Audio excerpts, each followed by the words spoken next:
Germany was the engine of Europe because it used Russian fuel.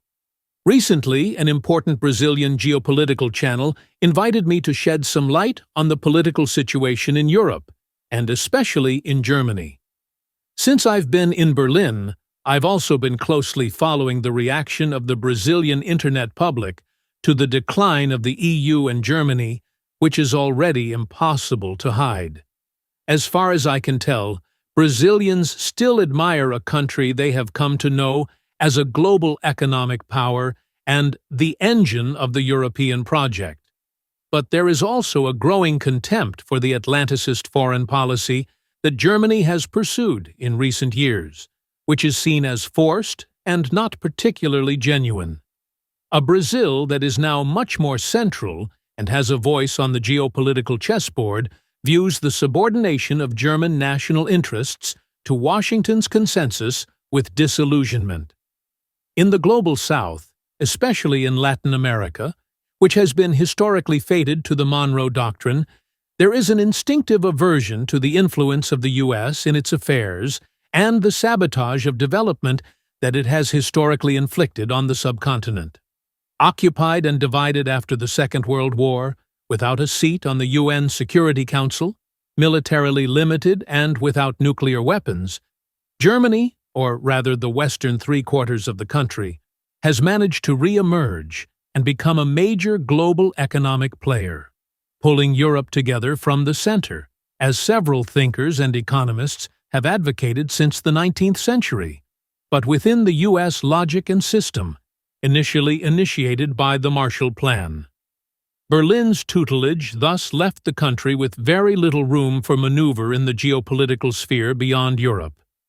This was not critical in prosperous times, but with the conflicts in Ukraine and the Middle East, and the U.S. trade war with China, Germany's subordinate role is alerting many to the volatility of maintaining the transatlantic compliance of its government and political class.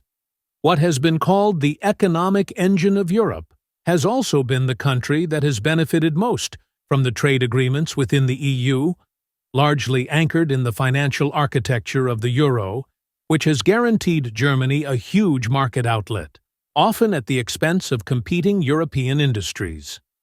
On the other hand, German industry, especially intensive industry, has also benefited from decades of fruitful relations with Moscow, which has enabled it to obtain energy at competitive prices, while at the same time lead the anti-Russian rhetoric within the EU.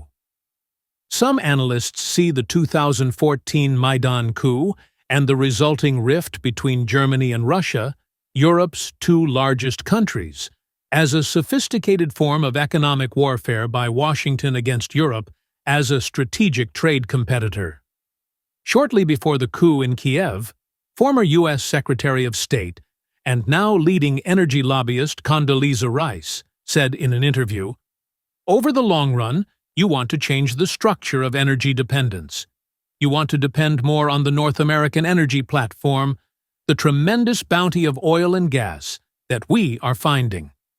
A decade later, the results are on the table.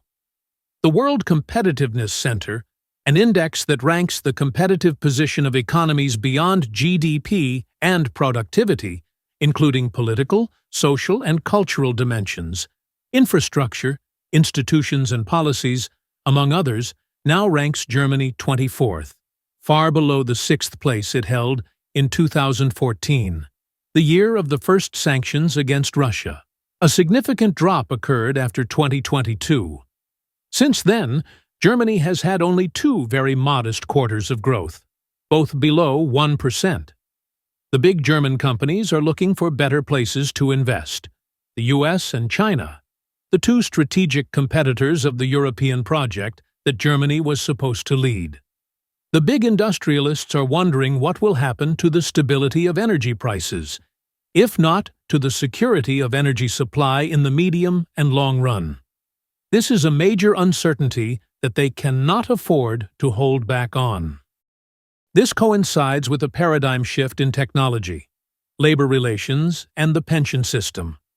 Over the next decade, Germany will send 1 million workers into retirement every year. this work will have to be replaced, either by Germans who are not keen on wage conditions, or by immigrants, or by robots. Confusion has broken out, and the nationalistic discourse is gaining supporters every day. The neoliberal period, first initiated by Schröder's Agenda 2010 and 4 Merkel governments later, amounts to 2 decades of sweet laissez-faire. But now everyone is realizing that they have forgotten to do their homework. The digital transition is late, the infrastructure is outdated, and the foundations for the education of a high-tech generation have been left behind. This is currently being passed on, as its biggest economic competitors, the US, and above all China, are prepared for this challenge. The German economy is expected to contract for the second year in a row, shrinking by 0.2% in 2024.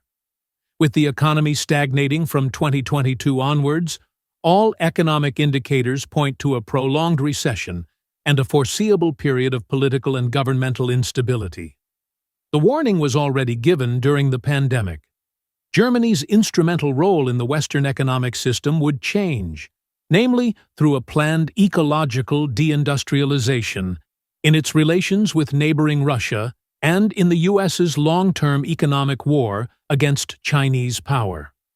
The arrival of the traffic light coalition in Berlin has confirmed all the most pessimistic forecasts.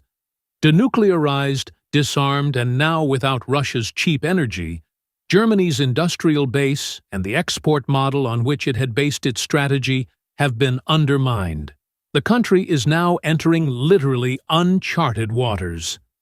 No one has ever seen a deindustrialized Germany, and this raises many questions both inside and outside the country. Last week, Chancellor Olaf Scholz came out in favor of diplomatic talks with Russia to end the conflict in Ukraine. In his government statement to the Bundestag, Scholz expressed his openness to direct talks with Putin. If you ask us whether we will also talk to the Russian president, we'll say, yes, that's the case. However, opposition leader Friedrich Merz, who would win the October 2025 elections if they were held today, has blackmailed the chancellor into issuing an ultimatum to Putin with the delivery of long-range Taurus missiles capable of reaching deep into Russian territory. Scholz seems to be holding firm on this point, as it would represent insanity. However, there are plenty of signs of lack of rationality in Berlin. In my interview on Europe and Germany on the Brazilian channel, one of my hosts ended the program by justifying the evening's theme. Germany is still the engine of Europe. I had to correct him and add, Germany was the engine of Europe because it had Russian fuel. The question now hangs in the air. Will Berlin reconsider its role with Russia, or let the engine seize up?